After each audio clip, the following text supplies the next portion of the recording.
building a business around hype and trends and bubbles is not the most consistent way to build one. It's not sustainable. It's like starting, or rather not starting, not choosing to start, to lose weight, to learn a thing, to improve yourself until it's convenient. Because the time it stops being convenient, the time that hype or fad dies, or that circumstance that was the only reason you were successful disappears, the business dies. Which, if you ask any business owner, that's not a good place to be. To be in a place that is reliant on those things is uncomfortable.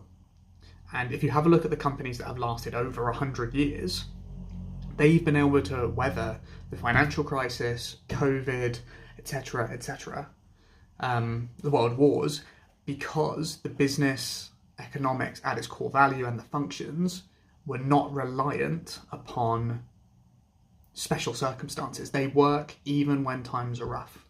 So what happens is, during hard times, everyone on the hype, everyone on the wave dies, and that leaves more market share, more market cap for those companies to step up even further and solidify themselves. So a friend of mine is going through this experience at the moment and come to realise that although Web3 was where he started, it might not be the best place to be, because actually the fundamentals of the business, it's making it more complicated unnecessarily, and it's making adoption harder.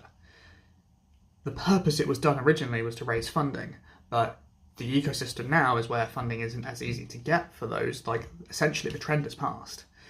It's not a bubble anymore. People aren't just throwing cash at it without thinking. They're now evaluating those things as real businesses. And a real business in Web3 compared to Web2 is just harder to run because there's a smaller pool of people that are interested. And potentially, lots of those people that are interested are more of your problem clients. They're more opportunistic, looking for free things and all that sort of stuff, which is not a great way to build a sustainable business.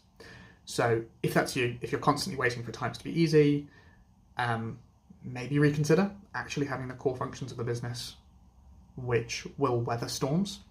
And don't get me wrong, nearly every entrepreneur I've ever spoken to has gone through a period, and every story that I've ever heard has gone through a period where times were easy. They hit on a trend, they hit a wave that was lucky.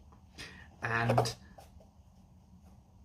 it either allowed them to get to a point of stability later, or they were already stable, and this is the biggest one, and then a trend like that happens and it explodes them because they have everything in place and they're not just riding the wave, like they are the maverick on the tsunami sort of thing. It's wild.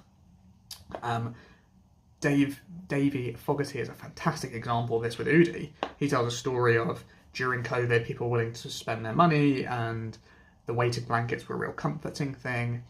And he would just post a picture of his mum on social media, not an ad, just a boosted social media post, not even trying to get people to buy it.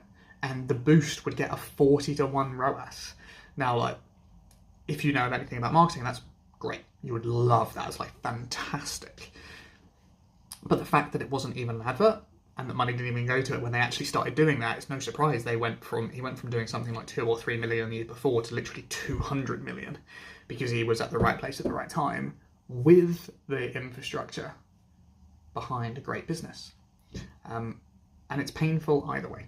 It's painful when you're growing, it's painful when you're stagnant, it's painful when you're shrinking.